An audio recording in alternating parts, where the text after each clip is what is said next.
Good morning po mga kabayan.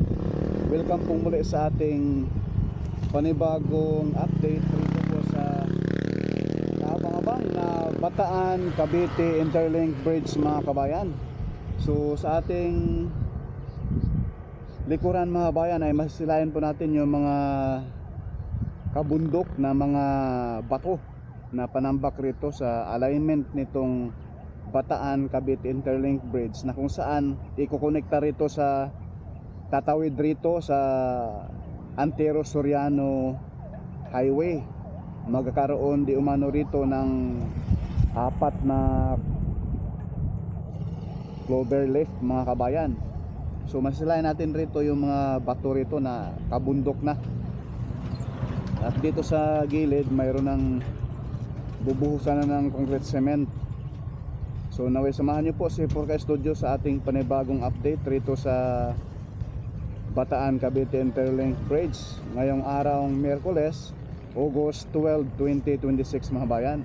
Let's go! So ito po mga bayan yung drone shot natin. So dito po magkakaroon ng clover leaf, no?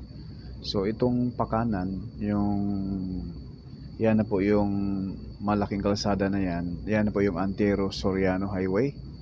Pakanan papuntang Maynila yan, papuntang Kawit. Ito yung Naik mga bayan, Naik, and then Tansa, Kawit. So dito magkakaroon rito ng tulay patawid rito sa Antero Soriano. So apat di umano na circle ang gagawin rito, no? Tinatawag nila na clover leaf mga kabayan. So patawid rito sa pakanan papunta doon sa dagat. So ngayon po ay wala pang gumawa dahil napaaga tayo. Maaga nating pinuntahan ito dahil pagkatapos nito ay pupunta tayo doon sa CC Link, na kung saan ay kabang-abang rin po doon mga bayan, at yung Kawit Interchange sa Calax. So sa ngayon andyan na po yung mga nagtrabaho, pero hindi pa sila nag-start mga bayan, no, sa paggawa dahil medyo alas 7:25 pa. Alas 8 yata ang start rito sa paggawa mga kabayan. So ang kontraktor nito ay Pancho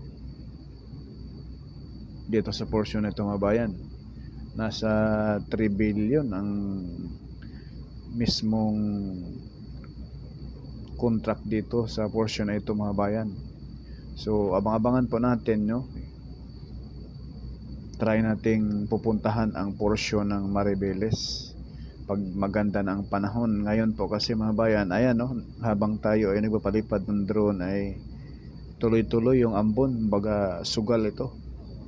So sa bandang kaliwa mga bayan ay mataas na rin po, no, yung mismong tambak na lupa sa kaliwa na side, kung saan andyan nakatambak yung maraming heavy equipment sa portionan sa bandang kaliwa. Ayan, no?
So sa portion na ito mga kabayan, masisilahin natin yung mismong alignment at yung tinapunan ng trapal dyan ay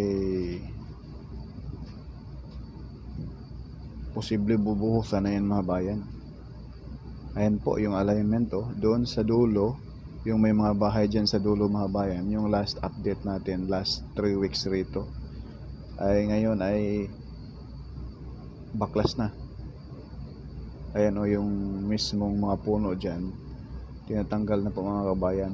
So sa bandang kaliwa, yung bahay na may bakod pa, yung kulay puti na bahay rito, posible matanggal din po yan mga kabayan sa bandang kaliwa. Or hindi na, yung dalawang puno lang ng mangga dyan at saka yung may bakod na light blue. At yan po yung magkabilaan. Dati tayo ay nag-update rito ay maraming puno pa yan dyan sa bandang kanan. So sa ngayon baklas na. So maya maya kunti dyan sa unahan may ground shot tayo. Mayroon tayong napanayam dyan na Tagarayan, no? Pati yung bahay nila ay matatamaan nitong Bataan Cavite Interlink Bridge. At mayroon na ring marker, no? Yung ibang bahay dyan na hindi pa na demolish. So ayan na po yung alignment hanggang dulo mga bayan, no? Pati rin po yung bahay na yan, no? So yun po yung alignment mga kabayan. Kaya maya maya mapakinggan natin yung ating na interview na taga-riyan mismo. Yung bahay nila mismo ay mademolish din. So doon sa malayo masisilayan natin na may barge dyan. Ayan nasa dagat, sa halos nasa gitna, nag-iisa. Yan po yung alignment, dyan po dadaan. At posible naghuhukay na yan mga bayan, nagdi-dredging na, no? Tinatanggal na yung dyan. I-start na paghukay para sa poste papunta rito sa ating baba. Ayan So yan po yung progress ngayon. Yung baba na yan ay yung mga puno dati ay binaklas na.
dati rito mga bayan, may mga puno pa. Ngayon binaklas na.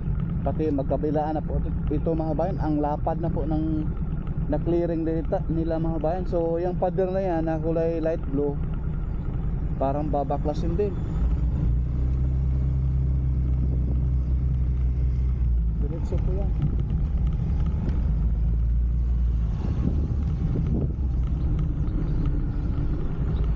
So yung bahay na yun, baklas din yun.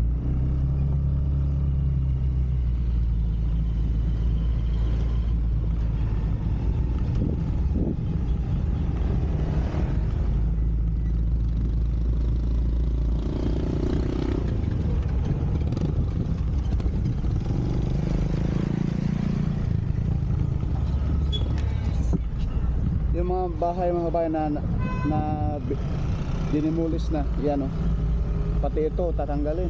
Ito yung marker ng Bataan Cavite Interlink Bridge.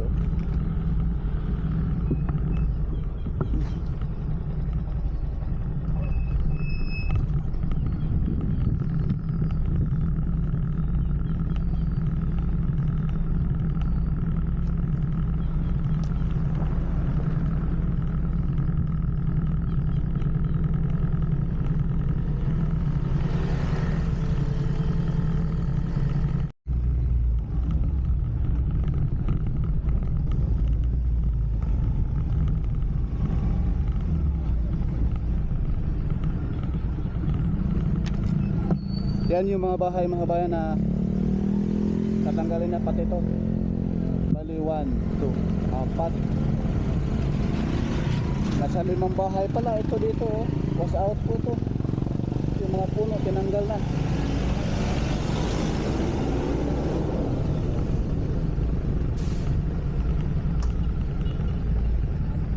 Baklasin pala mga bayan.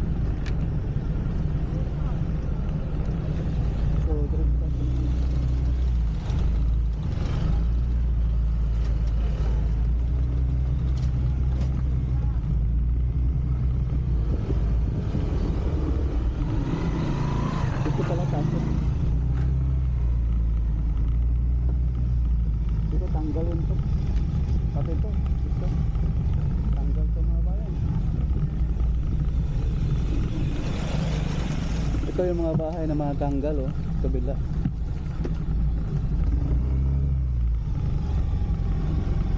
Ayra!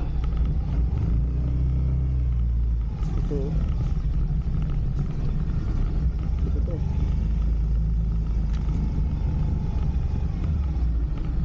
Ito na yung mga bayan, yung mga bahay na tanggal na, dinimulis na.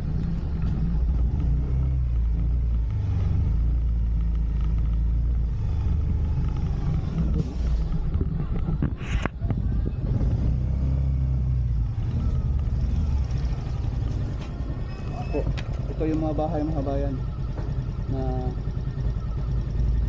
baklas na.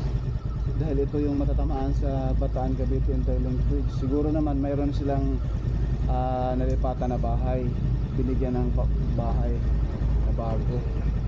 Kaya ito ay na. Kuya, kailan magtanong? Ito ba yung matamaan sa matamaan sa Bataan Cavite Interlink Bridge? Dito pala dadaan. Ito hindi masali. Kasali din. Pero may naman kuya, may pabahay naman na binigay.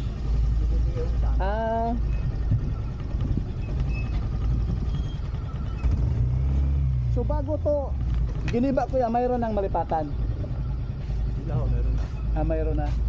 May nakabilaw sila ng lobby dyan. Binayaran bale. 70%. House and lot.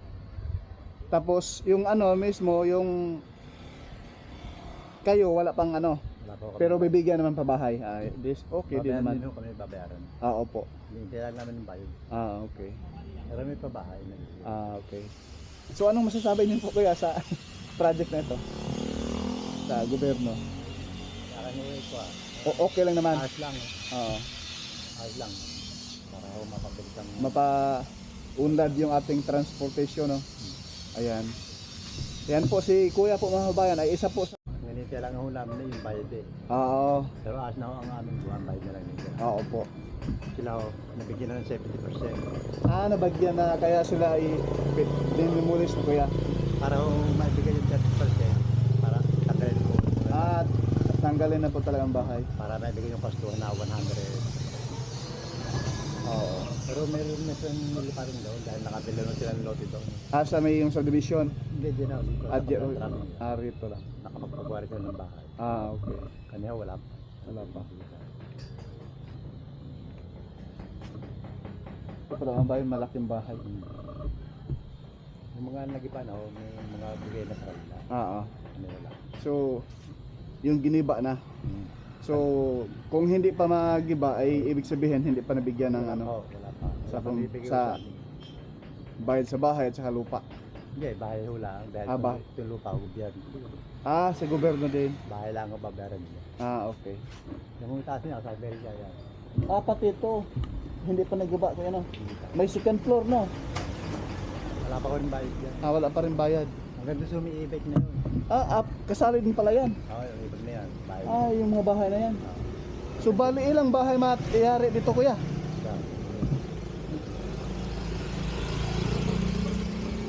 Isang puho. 10 bahay. Medyo. 10 bahay pala mga kabayan ang magiba rin eh. Ito yung barangay Lima na posisyon. Timala Concepcion no ano. Ayun. Doon sa dagat kuya may naghukay na roon. Wala pa. Wala pa dito pa lang sa lupa ano. Pero sarap din ho daw sa kabila. Sa Bataan may naghukay na rin. Ewan ko lang sa kabila. Dito wala. Pero doon may nag-ano na gumagawa na eh. Hindi ko lang nakasado dyan. Opo. Sa may highway. Ayan po mga bayan. Sila na mismong nagdiba sa kanilang bahay rito. Kuya, salamat na marami. Thank you po.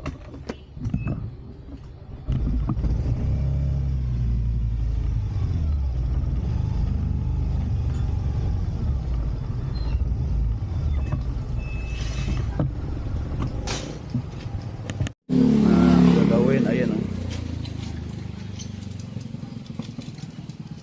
Ayan yung bahay rito. Dinemolish na. Mahigit 10 pala rito mga bayan ang ma-demolish ng mga pabahay. Ayan oh. Ito yung tamaan eh. Yan si kuya nag ano na. Nag self demolish na lang. Ayan. So dito tatama kasi doon sa unahan ano na yan sa unahan mga bayan. Antero Soriano Highway. So ito yung bahay nila. Mga 10 na kabahayan rito. Ito. Tatanggalin din di umano yan yung mga bahay na yan. Ayan. Sa likuran natin. Dito tanggal na rin. Ayan. Dito kuni. Ito yung bahay na matamaan. Was out na rin.